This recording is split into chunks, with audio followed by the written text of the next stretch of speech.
Imagine you're trying to find a hidden connection in a group of people. For example, in a school of 100 students, how many play a sport, how many play an instrument, and critically, how many do both or neither?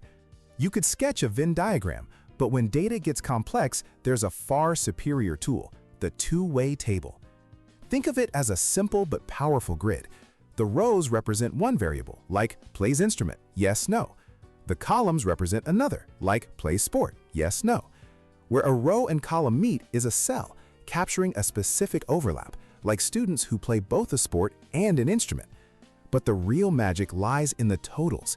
Each row and column adds up to a marginal total, and everything culminates in the bottom right corner, the grand total, representing every single person in the study.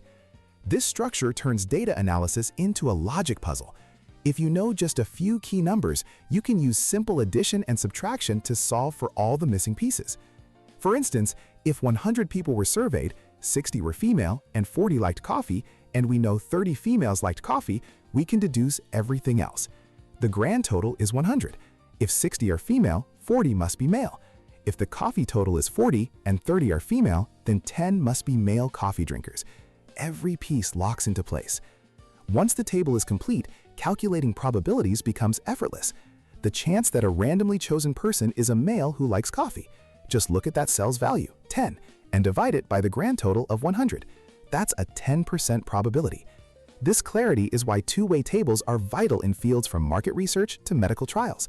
They transform a confusing paragraph of statistics into an elegant, error-proof map that reveals the true story hidden in the numbers.